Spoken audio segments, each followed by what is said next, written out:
Click করুন অ্যাপের bell আইকনে আর সাবস্ক্রাইব করুন এবিপি আনন্দ। সব সময় থাকুন খবরে।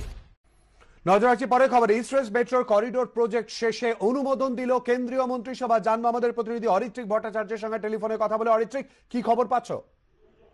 দেখো, যেটা জানা যাচ্ছে যে ইস্ট ওয়েস্ট মেট্রোর কাজ আমরা জানি পুরোদমে চলছে এবং আগামী শুক্রবারই ইস্ট ওয়েস্ট মেট্রো একটি বড় মাইলস্টোন পেরোচ্ছে, যে একটি দিকের পুরো টানেলিং শেষ হয়ে যাচ্ছে শিয়ালদা অব্দি টানেল বোরিং মেশিন পৌঁছানোর পর। তার মধ্যেই যেটা দেখা যাচ্ছে যে ইস্ট ওয়েস্ট মেট্রো কাজ চলাকালীন বাজেট বেড়েছে এবং সেই বাজেটের নতুন করে কেন্দ্রীয় মন্ত্রিসভার অনুমোদন প্রয়োজন ছিল। আজকে যেটা সিদ্ধান্ত নেওয়া হয়েছে কেন্দ্রীয় মন্ত্রিসভার বৈঠকে, যে সেই বাজেট ৮,৫৭৫ কোটির যে এস্টিমেটেড বাজেট এখন রয়েছে, সেই বাজেটে ইস্ট ওয়েস্ট মেট্রোর কাজ শেষ করার অনুমোদন দেওয়া হলো।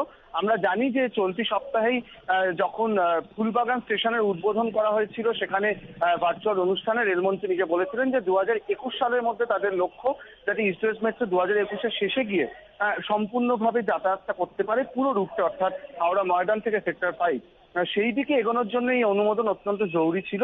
সেই ধাপ পেরোনোর পর এখন পুরোটাই কিন্তু কনস্ট্রাকশন পার্ট, যেটা পুরোদমে চলছে এবং ইস্ট ওয়েস্ট মেট্রো কর্তারাও দাবি করছেন বা তারা আশা করছেন যে এই সিদ্ধান্তের পর তাদেরও কাজ শেষ করার পথে কোনো বাধা রইল না এবং সেই লক্ষ্যকেই তারা সামনে রেখে কাজটা এগোবেন এবং এটাই দেখার যে শেষ পর্যন্ত কবে কাজ শেষ হয় এবং অত্যন্ত গুরুত্বপূর্ণ এবং বহু চর্চিত এই লাইনে সাধারণ মানুষের যাতায়াত সম্পূর্ণভাবে কবে থেকে শুরু করা যায়। ছিল।